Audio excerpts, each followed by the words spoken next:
Рейтингите на Доналд Тръмп катастрофално се сринаха на фона на войната с Иран. И изведнъж на този фон се появява съобщение, че САЩ все пак ще изтеглят американските войски от страните в Близкия изток. Именно за това саудитите побързаха да подпишат военен пакт с Пакистан и Турция. В социологическо проучване на Reuters Ipsos беше установено, че рейтингът на одобрение на Доналд Тръмп е паднал до най-ниското си ниво за цялото му второ президентство. Към днешна дата само 33% от американците са доволни от работата му, а цели 64% са недоволни. В същото време, огромното мнозинство от анкетираните се опасяват, че войната с Иран ще се проточи много, много дълго.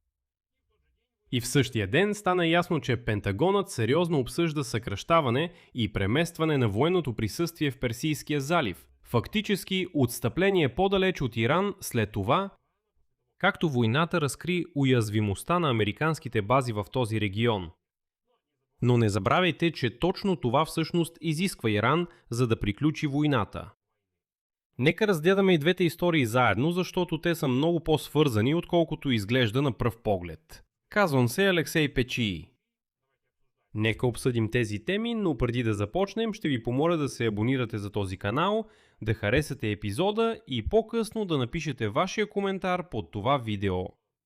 Можем да поспорим там, ако случайно не сте съгласни с нещо, което е казано в този епизод. И така, нека започнем с данните от последното социологическо проучване в Съединените американски щати. Според 4-дневното проучване на Reuters Ipsos, 1/3 от американците, 33%, все още са доволни от дейността на Доналд Тръмп, докато 64% изразяват неодобрение. В още по-ранно проучване от същия месец делът на одобряващите беше 35%, т.е. спадът продължава седмица след седмица. Настоящото ниво на доверие се изравни с историческия минимум, регистриран по време на първия му президентски мандат още през декември 2017 година. Провокираният от иранската война скок на цените на бензина удря по американските домакинства и пряко затруднява електоралните перспективи на Републиканската партия на предстоящите през ноември избори за Конгрес. И точно тук за републиканците като цяло се появи огромен проблем. Защото Доналд Тръмп се докара до там, че за първи път от десетилетия американците, според друго проучване на същата агенция Reuters Ipsos от началото на август, смятат демократите за по-компетентни в управлението на икономиката, отколкото републиканците.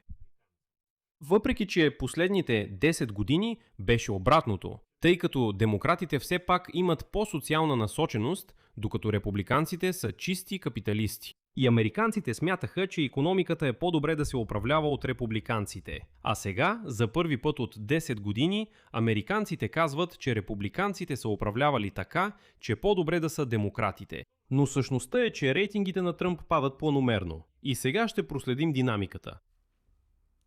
На 17 юли проучване на CNBC даваше на Тръмп 40% одобрение срещу 59% неодобрение. И това бяха най-лошите му показатели по икономика за цялата му политическа кариера.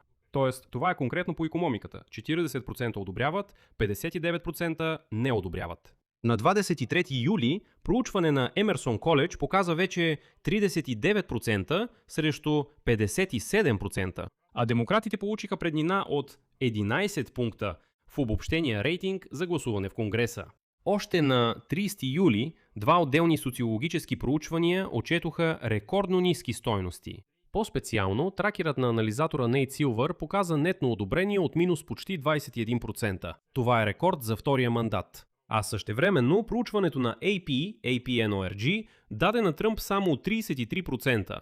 Още от 7 до 10 август проучването на Financial Times показа 35 срещу 55%, а демократите водеха с преднина от 6 пункта при 20% неопределили се. При това 42 избиратели, демократите заявиха, че ще гласуват против Тръмп и само 22 за него. Към 13 август отделно проучване вече отчете 8 пункта преднина за демократите по обобщения рейтинг при същите 33% одобрение на работата на Тръмп. И ето, към днешна дата, вече на 19 август, тези 33% одобрение на Тръмп се утвърдиха като нова константа. Показатели. Между другото и реакцията на самия Доналд Тръмп на цялата тази статистика. През юни той в собствената си социална мрежа True Social пишеше с главни букви, такива големи, че неговата реална обществена подкрепа всъщност е достигнала исторически максимум, а не минимум.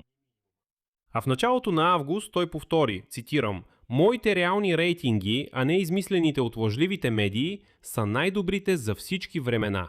Тоест, публично той отрича самата тенденция, която независимо една от друга установяват няколко социологически агенции.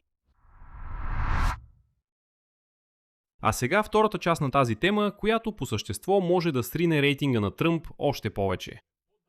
Според Washington Post, САЩ обмислят възможността значително да променят военното си присъствие в Персийския залив, след като редица обекти пострадаха по време на войната с Иран. В Пентагона и Централното командване на армията на САЩ се разглеждат няколко варианта за по-нататъчно разполагане на военни сили в региона. В частност се обсъжда вариант да не се възстановяват някои от повредените бази. Базите в същия вид, в който са съществували преди началото на бойните действия в края на февруари. За сега това не е станало официално разпореждане на министъра на отбраната Пит Хексет, но служители на Пентагона признават, че да, по някои от тези въпроси ще трябва да се вземе решение. И някъде военните бази да бъдат закрити, някои да бъдат преустроени, а част от войските изобщо да бъдат изведени от региона. И ето един от обсъжданите сценарии – да се преместят част от американските войски и бази. По-нататък на запад от Иран, в район, който включва Йордания и Израел. Логиката е такава. Войната показа уязвимостта на американските сили в региона и преместването по-далеч от значителна част от иранския ракетен полигон би могло да намали рисковете. Въпреки това, както разбирате, идеално решение на този проблем няма, защото по Йордания и Израел също са падали балистични ракети на Иран. И тук ще ви покажа мащаба на това, което всъщност е заложено на карта. Обикновено около 40 000 американски военнослужещи са разположени на около 20 военни бази в целия Близък изток. И най-големите обекти в страните от Персийския залив се намират, включително щаб-квартирата на 5-ти флот на ВМС на САЩ в Бахрейн. И ето, по време на войната Вашингтон рязко увеличи присъствието си, разполагайки в региона десетки военни кораби и самолетоносачи с хиляди моряци. Част от военнослужещите вече се намират там стотици дни по-дълго, отколкото първоначално е било планирано. И в крайна сметка, повечето от тези войски, като че ли, се намират там вече достатъчно дълго. Но сега могат да ги изтеглят всичките от региона на Персийския залив. Защото Тръмп, просто не можа да се справи с войната. Това не знам. Вече трябва да си Доналд Тръмп, за да твърдиш, че всичко изобщо не е така. Последиците от евентуалното отстъпление на Тръмп не са еднозначни за целия регион. Защото от една страна Вашингтон получава възможност да пренастрои разполагането на силите си, като вземе предвид реалните рискове, които тази война показа. Тоест, добре, базите са разположени отдавна и може би тогава рисковете са били други. Например, Иран нямаше такива ракети, а сега вече има. И може би дори е разумно тези бази да бъдат преместени малко. Но от друга страна, такава стъпка почти сигурно ще бъде възприета от самия Иран като значително постижение. Техеран отдавна настоява за изтегляне на американските войски от региона и изведнъж американците наистина ги изтеглят. Съкращаването или преместването на бази може също така да направи по-уязвими самите страни от Персийския залив, които приемат американски обекти. Тоест, отстъплението на САЩ може да остави съюзниците сами срещу потенциални нови атаки от страна на Иран. Този въпрос вече изостря вътрешните дискусии в администрацията на Тръмп. Там се води борба за влияние върху президента, между привържениците на по-строга политика и изолационисткото крило, които казват: нека изобщо да изтеглим базите си от целия свят, да се затворим в Америка и да направим Америка отново велика. Америка на първо място и така нататък. Показателен е и настоящият застой около Ормузския проток, който се запазва на фона на всички тези обсъждания. Иран заявява, че няма да отвори протока, докато САЩ не изпълнят напълно условията на Исламабадския меморандум за разбирателство. В същото време самият Тръмп продължава публично да изразява идеята Ормузския проток изобщо да бъде обявен за територия на Съединените щати. Тоест, на теория настоява за контрол върху протока. Дори докато военните плановици обсъждат физическо изтегляне по-далеч от зоната на иранските ракети. Резултатът – рейтингът на Тръмп спада до голяма степен именно заради същата тази война с Иран, нарастващите цени на бензина и обществените страхове от продължаването й, което се потвърждава от няколко независими проучвания през цялото лято. Ние с вас проследихме тази тенденция, а военните ръководители паралелно обсъждат изтегляне от предните позиции в Персийския залив, като признават, че войната е разкрила реалната уязвимост на американските сили в региона. Оказва се, че това е двойно отстъпление.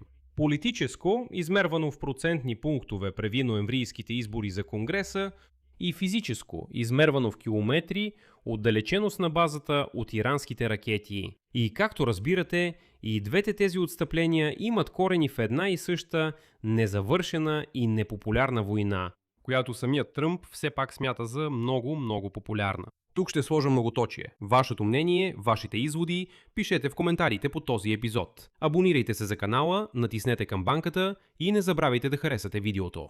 Това е всичко, пазете се, до скоро. Продължение.